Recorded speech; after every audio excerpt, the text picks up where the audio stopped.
श्री राधे राधे। भक्तों, गीता जी के 10वें अध्याय में भगवान ने अपनी विभूति का वर्णन किया है और जिसको विभूति का अच्छी तरह से समझ में आने का अभ्यास हो जाए, दर्शन करने लगे विभूतियों का, तो उसको ठाकुर जी का दर्शन हर जगह महसूस होने लगता है। उन्होंने आखिर में कहा है 10वें अध्याय में, यदि विभूति मत्सत्वम श्रीमदूर्जित में वा तत्तदेवावगच्छत्वम मम तेजं सुसंभवम। हे अर्जुन, जहां जहां विशेष शक्ति, विभूति, कांति, श्री विशेषताएं हो, वहां तुम मेरी विभूति समझो। यहां तक कि प्रभु ने दैत्यों में भी अपनी विभूति का वर्णन कर दिया। तो अर्जुन ने पूछा, प्रभु दैत्य में कौन सी आपकी विभूति है? तो प्रभु ने कहा, प्रहलादश्चास्मि दैत्यानाम। दैत्यों में मैं प्रहलाद हूं। प्रहलाद में मेरी विभूति है।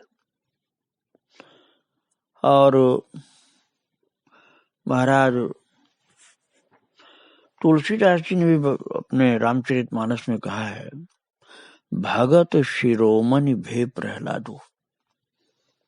भक्त शिरोमणि प्रहलाद जी हुए। इन प्रहलाद जी ने अपने असुर कुलोत्पन्न दैत्य कुल में जन्म लिए हुए लोगों को कहा है, नालम द्विजत्वम देवत्वम ऋषित्वम वासुरात्मजाः प्रीणनाय मुकुंदस्य न वृत्तम न बहुज्ञता। प्रहलाद जी कह रहे हैं, असुर पुत्रों, भगवान मुकुंद को प्रसन्न करने के लिए न तो ब्राह्मण, क्षत्रिय, वैश्य वर्ण रूप द्विज होना पर्याप्त है और न देवता न ऋषि होना जरूरी है। वे दयामय न तो आचार से प्रसन्न होते हैं और न बहुत से शास्त्रों का ज्ञान होने से। भक्तों, प्रहलाद जी भक्ति की बात अर्थात प्रेम की बात बता रहे थे कि प्रभु प्रेम से प्रसन्न हो जाते हैं।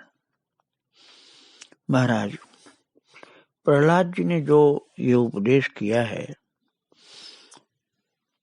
तो असुर वंश में एक गय नाम का असुर हुआ, अर्थात दैत्य हुआ। तो उसने अपने दैत्य कुल तिलक अपने पूर्वज प्रहलाद जी के इस उपदेश को हृदय में धारण कर लिया और तपस्या करने लगा। गय ने कहा कि मेरे पूर्वज प्रहलाद जी ने कहा था कि भगवान को प्रसन्न करने के लिए न ऊंची जाति का होना जरूरी है, न देवता होना जरूरी है, नालम द्विजत्वम देवत्वम और ऋषित्वम ऋषि होना भी जरूरी नहीं है, और न वृत्तम न बहुज्ञता, न बहुत आचार विचार वाला चाहिए और न बहुत ज्ञान वाला चाहिए। अर्थात प्रभु से केवल प्रेम होना चाहिए। और भक्तों, प्रभु की कृपा से आप जो भक्त चरितावली सुनते हैं, भाव से आप एकांत में सुनेंगे तो जरूर प्रेम होगा। मैं आपको भक्तों की चर्चा जो सुनाता हूँ, वो प्रभु से प्रेम हो इसी उद्देश्य से सुनाता हूँ। भक्तों, मैं नहीं सुनाता हूँ, मुझसे ठाकुर जी सुनवाते हैं, सुनाते हैं, तो वही जाने। उन्हीं की लीला में समझता हूँ। महाराज ये गय जो भक्त था, गय, इसने प्रहलाद जी के उपदेश को ग्रहण किया और इसने तपस्या करना शुरू कर दिया प्रभु की भक्ति के लिए। भक्ति के लिए तप कर रहा था, कोई सांसारिक उद्देश्य की पूर्ति के लिए नहीं कर रहा था, प्रभु की भक्ति के लिए कर रहा था। वो एक पैर से महाराज खड़ा हो गया, तप करने में बड़े प्रबल, और एक पैर से खड़ा हो गया और भगवान का नाम जप करता रहा। और अब आप ये समझ लिए कि भगवान के नाम में कितनी शक्ति है, कि भगवान के नाम ने निरंतर जप करने वाले गाय को ऐसी शक्ति प्रदान करी कि वो निराहार खड़ा रहा। उसने सब कुछ खाना पीना छोड़ दिया, नाम महाराज ने अपनी शक्ति दे दी उसको, और प्रभु में उसका चित्त लग गया। उसके हृदय में भगवान की मनमोहिनी मूर्ति प्रत्यक्ष हो गई। एक तो सात्विक तपस्या, दूसरे प्रभु के नाम का निरंतर जप, तीसरे भगवान में चित्त का लग जाना, और फिर इसके बाद हृदय में ठाकुर जी की मनमोहिनी छवि प्रकट हो गई थी। हृदय में भगवान की जो अमृतमयी दिव्य झांकी होती थी, उससे गाय का शरीर सदा पुलकित रहता था। उससे न कोई भूख लगती थी, न प्यास लगती थी। गाय जी को महाराज सर्दी गर्मी आदि का पता भी नहीं लगता था। उनका शरीर तो भीतर के अनंत आह्लाद के कारण बिना कुछ खाए पिए सुपुष्ट रहता था। कुछ भी नहीं खाना पीना।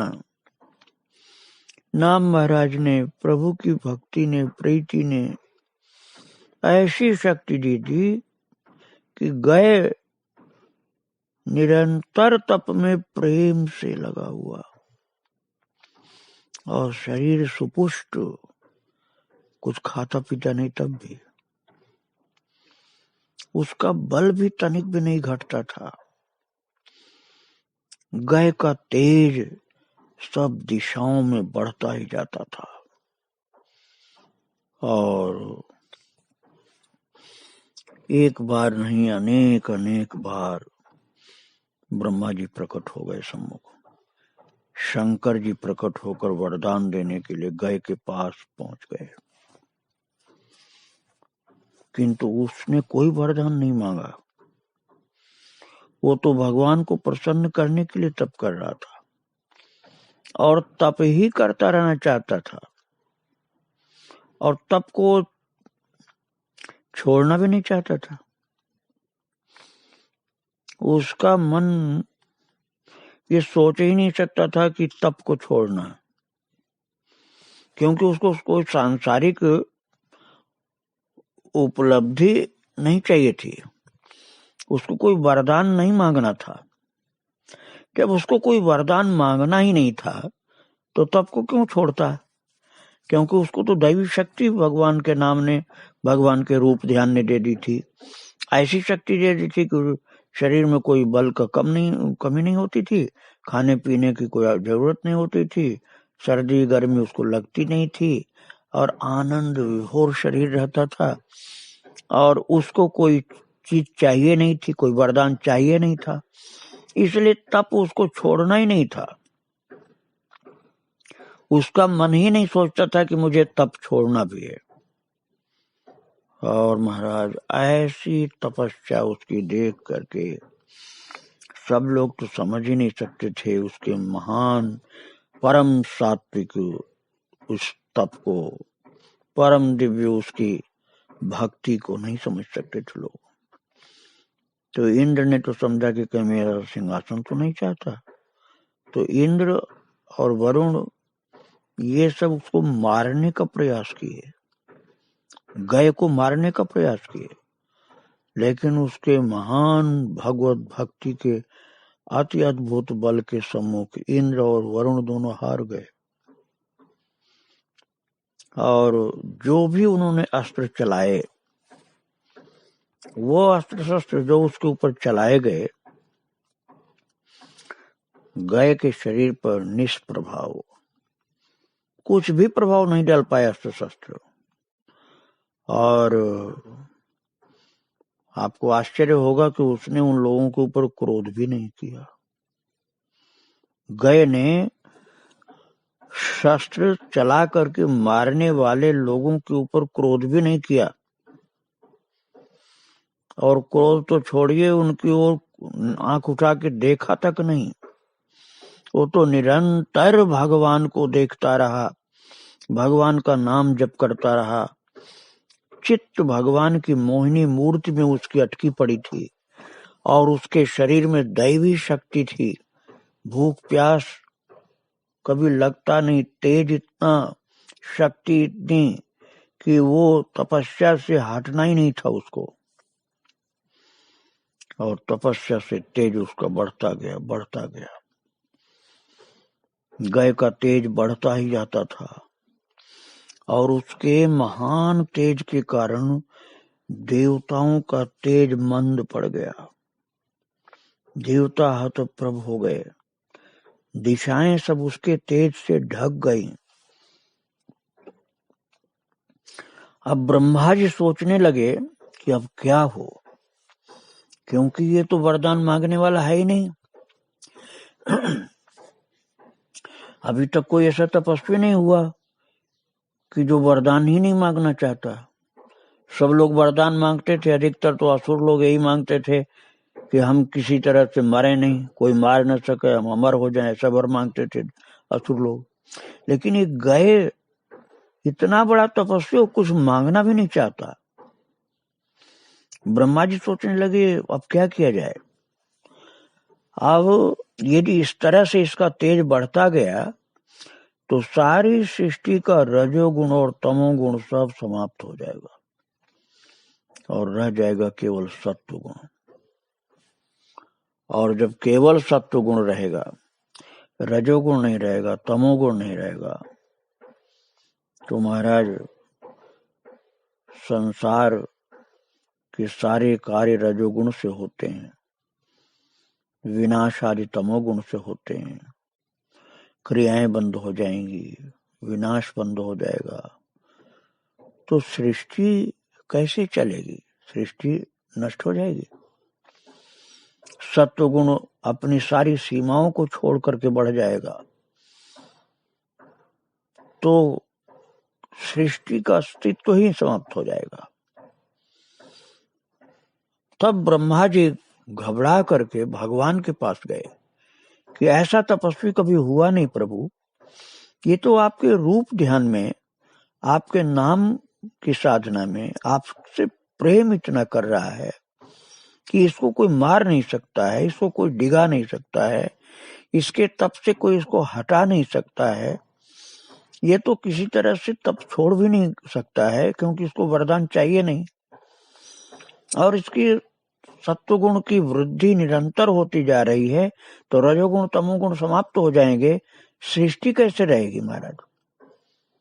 ब्रह्मा जी जा करके भगवान की शरण में पहुंचे और प्रभु के सम्मुख सिर झुका करके निवेदन करने लगे। ब्रह्मा सृष्टि का कार्य करते हैं। अब उनकी समस्या सुन करके ठाकुर जी बोले, ब्रह्मा जी जो मुझसे इतना प्रेम करता है, बिना कोई वरदान की याचना मन में रखे, बिना किसी कामना को मन में रखे, निष्काम प्रेम करता है, मेरे निरंतर रूप ध्यान में लगा हुआ प्रेम से अपने चित्त को लगाकर मेरा नाम निरंतर जप कर रहा है। अब मैं उसको अपनी भक्ति से कैसे हटा सकता हूँ। समस्या ये है कि वो कुछ वरदान मांगेगा नहीं, तो वरदान जब मांगना ही नहीं तो फिर वो तो उसके सामने कोई भी जाए कुछ नहीं मांगेगा। तो भगवान ने कहा कि अब वो तो नहीं मांगेगा, तुम ही उससे कुछ मांगो। तो वो इतना महान है कि जो तुम मांगोगे ब्रह्मा जी वो जरूर देगा। वो नहीं मांगने वाला, उससे कुछ तुम मांगो तो तुमको देगा। ऐसा संकेत प्रभु ने किया। और तब ब्रह्मा जी आए और हाथ जोड़ करके गय के सम्मुख उपस्थित हुए। और ब्रह्मा जी बोले, हे असुर श्रेष्ठ, तुम तो मुझसे कुछ वरदान मांगोगे नहीं, किंतु आज मैं तुमसे वरदान मांगने आया हूं। और मेरी तो याचना पूर्ण करो। तुम तो मुझसे नहीं मांगोगे, मैं मांगने आया हूं, मेरी ओर ध्यान दो। इशारा किया गए ने कि आप क्या मांगते हैं मुझसे। तो ब्रह्मा जी बोले, मुझे यज्ञ करना है, और सृष्टि में तुम्हारे शरीर जैसा पवित्र स्थल कोई भी नहीं है। तुम्हारे शरीर में जितनी पवित्रता है, जितनी दिव्यता है, ऐसा विश्व में कहीं नहीं। इसलिए यज्ञ करने के लिए मैं भूमि के रूप में तुमसे तुम्हारा शरीर मांग रहा हूं। तुम्हारे शरीर रूपी पवित्र दिव्य सत्वमयी परम पवित्र परम शुद्ध शरीर पर, तुम्हारे शरीर पर मैं यज्ञ करना चाहता हूं। इसलिए भूमि के रूप में तुम अपना शरीर मुझको दो, उसी पर मैं यज्ञ करूंगा। ऐसा ब्रह्मा जी ने निवेदन किया। तो गय ने कहा, प्रजापति, मेरा सौभाग्य है कि मेरा शरीर किसी प्रकार से पवित्र काम में, भगवत आराधना में, यज्ञ में काम में आएगा। मेरा शरीर, मुझे बहुत प्रसन्नता है। आप मेरे शरीर पर यज्ञ करके मेरे स्वामी यज्ञ पुरुष भगवान नारायण का भजन करेंगे। इससे बड़ा मेरे देह का कोई सदुपयोग नहीं होगा। इससे बड़ा फल इस देह का मुझे और क्या मिल सकता है। आप प्रसन्नता से यज्ञ करें मेरे शरीर के ऊपर। और ऐसा बोल करके महाराज गए भक्त जो था, जो तपस्या कर रहा था, अब वो लेट गया धरती पर। और ब्रह्मा जी को बोला, ब्रह्मा जी, आप मेरे शरीर के ऊपर अपना यज्ञ वेदी कुंड ये सब बनाइए और यज्ञ करिए। और महाराज ऋषियों के साथ सैकड़ों वर्ष में समाप्त होने वाला बड़ा भारी यज्ञ ब्रह्मा जी ने उस लेटे हुए गय के शरीर के ऊपर किया। और सृष्टिकर्ता ब्रह्मा जी के आश्चर्य का ठिकाना नहीं था, क्योंकि गय का शरीर थोड़ा भी जला नहीं। हजारों हजारों यज्ञ के कुंड शरीर के ऊपर उसके बने और यज्ञ में आहुतियां पड़ती रही, अग्नि प्रज्वलित रही, तमाम ज्वाला और धुआं और तमाम लकड़ी समिधा और सब होता रहा। लेकिन गय का शरीर कितना बलिष्ठ शरीर, शक्तिशाली, कैसे दैवी गुणों से युक्त था कि अग्नि उसके शरीर को जला ही नहीं सकती थी। पूर्ण निष्पाप था शरीर, पूर्ण दिव्यता थी, कहीं रजोगुण तमोगुण था ही नहीं उसके शरीर में। परम पवित्र परम निष्पाप उसका शरीर, इतने यज्ञों के कुंडों के दहकने पर भी कहीं भी जरा सा जला नहीं। और वो बिना हिले डुले, बिना श्वास लिए, वो महान गए महाभाग इतने समय तक चुपचाप धरती पर पड़ा रहा कि यज्ञ हो रहा है भगवान का, मेरे शरीर पर भगवान का यज्ञ हो रहा है। इसलिए मैं हिलूंगा डुलूंगा तो यज्ञ में बाधा पड़ेगी। हिलता डुलता नहीं था, सांस भी नहीं लेता था कि शरीर हिलेगा तो यज्ञ में बाधा पड़ जाएगी। और सैकड़ों वर्ष यज्ञ चला और कई सौ वर्ष तक यज्ञ ब्रह्मा जी करते रहे। उसके बाद जब यज्ञ पूर्ण होने को हुआ तो उठना चाहता था वो। अब तो ब्रह्मा जी बहुत डरे कि ये खड़ा हो गया तो फिर तप करने लग जाएगा, और सृष्टि का सारा कार्य रुक जाएगा, यज्ञ भी नहीं होंगे, रजोगुण तमोगुण सब खत्म हो जाएंगे। ब्रह्मा जी बहुत घबराए। उन्होंने फिर भगवान को पुकारा। भगवान ने कहा बोलो अब क्या चाहते हो। ब्रह्मा जी ने कहा प्रभु अब ये गए, यज्ञ समाप्त होते ही उठकर खड़ा हो जाएगा, फिर क्या कर पाएंगे हम, आप हमारी सहायता करिए। तब भगवान ने गए के विभिन्न अंगों पर देवताओं को स्थापित किया और स्वयं भगवान नारायण गदा लेकर के उस तपस्वी गए के हृदय पर खड़े हो गए।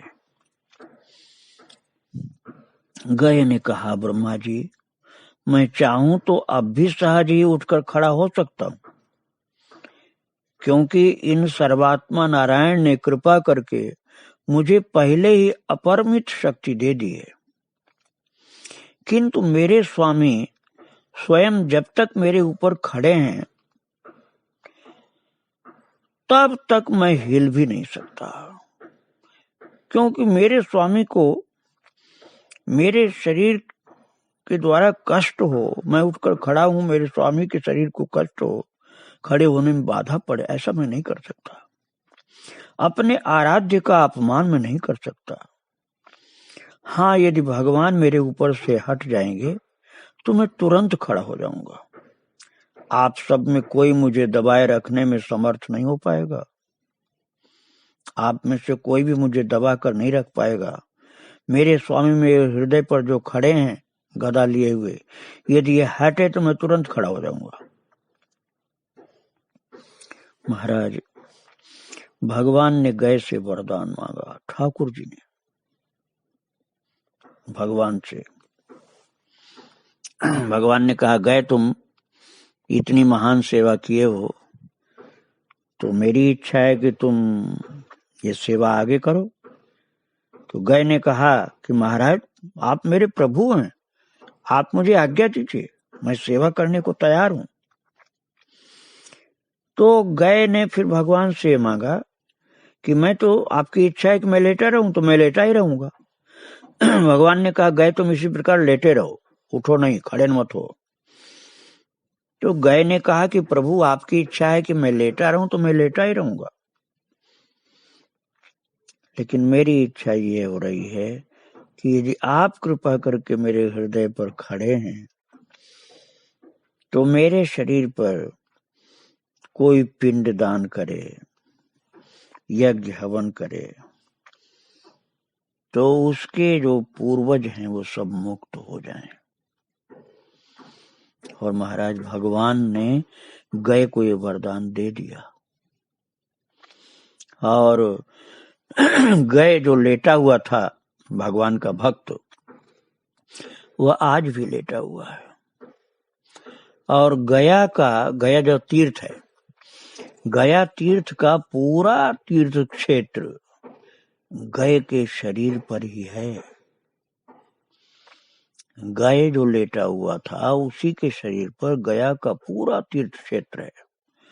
और भगवान गदाधर उसके हृदय देश पर अब भी श्री विग्रह रूप में खड़े हैं।